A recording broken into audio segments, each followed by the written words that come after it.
So starting off here, we've got a GTX670. This card came out in 2012.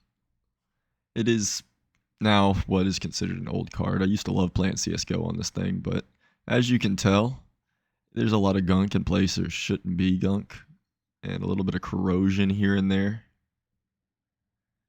We're going to try, though, to clean it up and maybe get it working. Looking at the PCB here, you can tell, well, I didn't really treat this thing well, and it is quite rusty on some of these screws.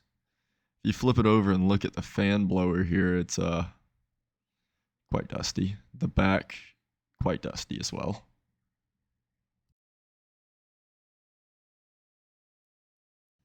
And in this top right corner over here, I'm seeing a little corrosion. But to start off, I'm just going to give it a little aggressive brush. Try and make this PCB blue and not brown anymore. You can tell this thing was dusty because you can even see dust kicking up in the air here as I swipe it repeatedly.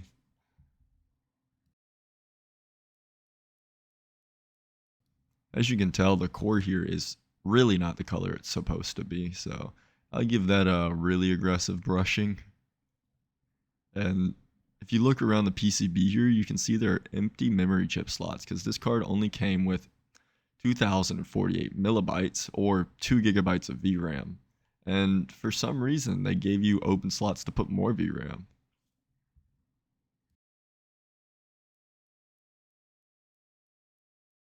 I'll continue to brush this PCB off a bit more and I'll cut back to when it looks better. Now coming back, you can tell it's actually blue now, and you can read stuff and see stuff on it.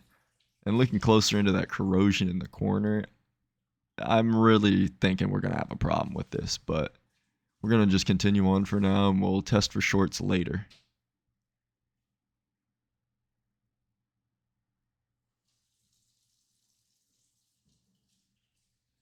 You can really tell the PCB's actually blue now. And here's some of those expandable VRAM slots. Now starting off, I just took off the blower cover over here, and then I'm going to move over to the PCB screws, which I just showed no PCB screw there. There's only, I think, 5 on this board. Yes, there is only 5. And while trying to take off the blower, I ended up washing this rusted screw out, so that's not coming out. And if it does, it's staying out. After getting all the PCB screws out, I take off the core screws here, and I usually go in a pattern cross repeatedly until I get it all the way out. It really doesn't matter with loosening as much, but more for tightening. Pulling this off, though, you can see there's a lot of dust up under this. And I thought this was my last thing I had to pull off. I decided to dust this off real quick before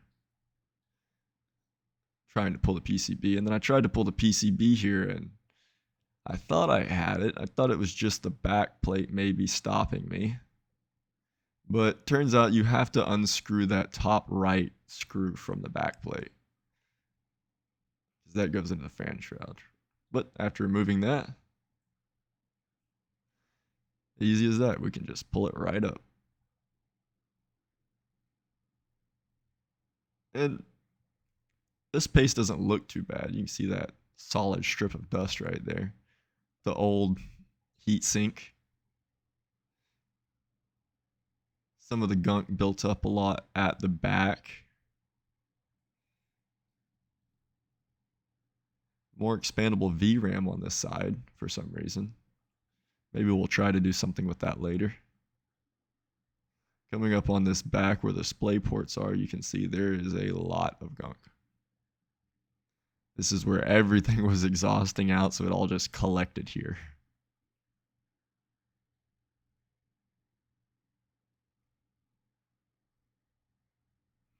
Now this thermal paste over here really doesn't look too old, but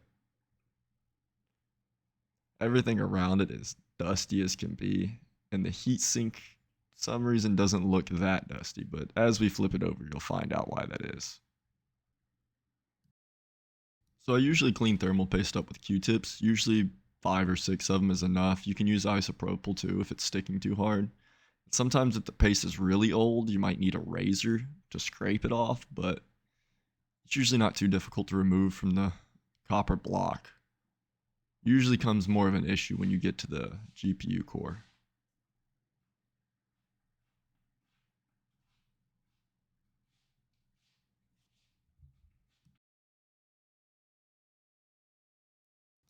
I'm going to put the PCB to the side for now, and we're going to move on with the fan shroud because it's a lot worse.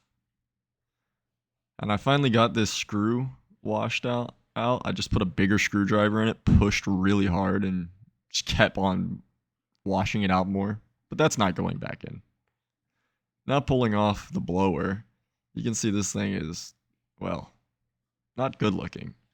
And that's why there's no dust on the other side, because it's a wall on this side. So I'm going to take this apart and take it outside to properly clean it. Now properly cleaning it here, you can see that there's a lot. This takes me a lot of repeated brushing in the same manner. So I'm going to leave this part here sped up for anyone who wants to watch it, but this took me a good minute.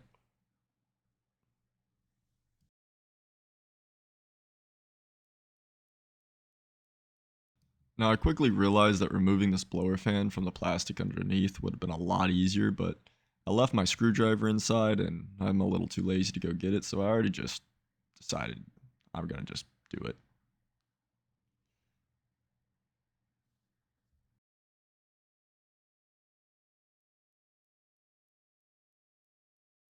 Now from this time lapse you really can't tell, but this took me a long time. This is at like 7 times speed. And here I'm trying to remove the fan from the plastic underneath, but I end up giving up as my nails aren't enough to remove screws. I start to think I'm making progress, but every time I look at it again, it just seems to have another chunk of dust somewhere. As you can see when I clear off my area, this had a lot of dust coming off of it.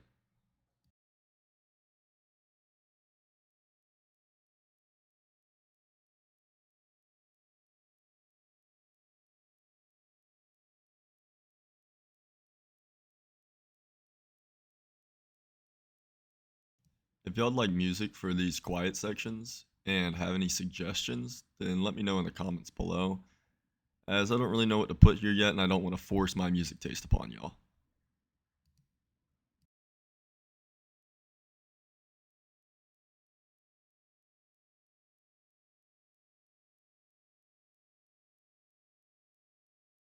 Now finally getting the fan to a point that I feel like it looks like plastic and not just dust in the shape of plastic, I decide,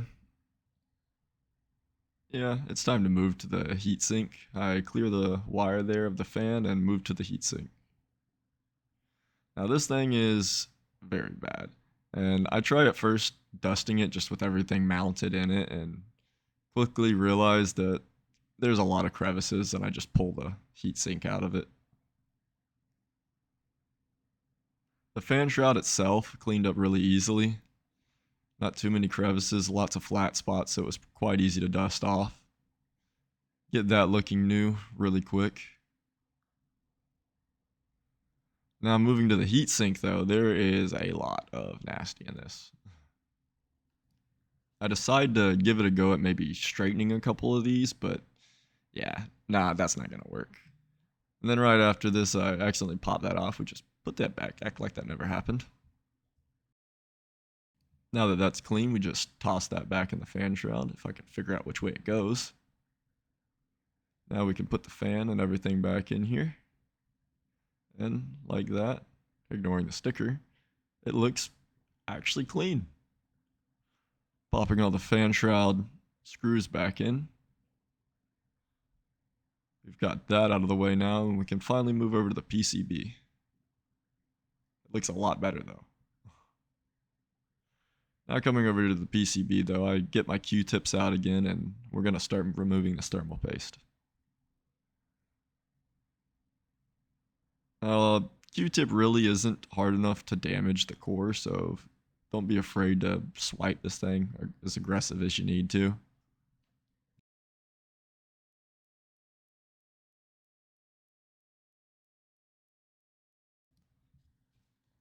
Finally getting all the paste off of it, looking at this die, it is, well, cute compared to all the other ones that I've seen. This thing's about the size of 2 fingernails, whereas most modern GPU cores are the size of the big green square. Now I quickly found that this was all testing as shorts, so I decided I'd just get a little pair of tweezers and scratch at this for a minute, see if I could knock all the corrosion off. And after a while, you can see I've done a number to this over here, but I actually got everything to test properly and no longer be shorts. So as ugly as it is, it works. As you can see here, by no beeps and an actual readout, I'm not getting shorts somehow anymore. So that's nice that that wasn't hard to do.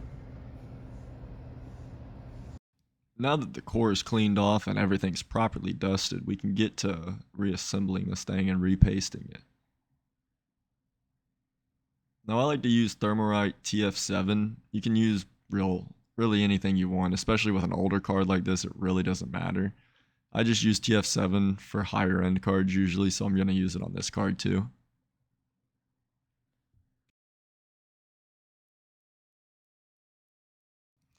Now I usually spread my thermal paste, but you really don't have to. You can just put a little pea sized on and then start this process and just let the pressure do its work, but I like to get that little even spread.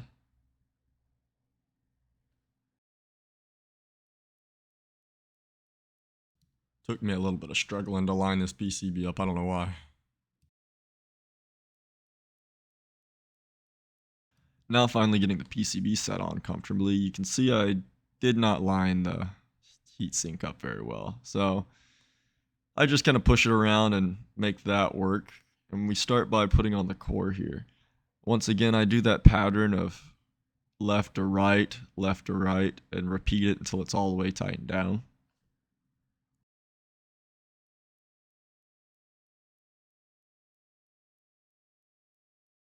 This does take a little bit longer, but it puts even pressure on the core and it's just more sound mind.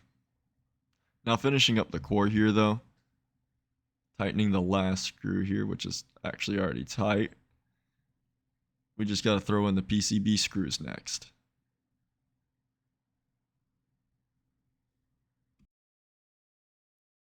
Now after getting all our screws put in, I didn't put that one screw back in that I washed out because God knows I'd never get that back out. But this card looks a lot better than it started, that's for sure. And for the sticker here, I'll figure out something to glue it at a later date as I don't want to just remove it.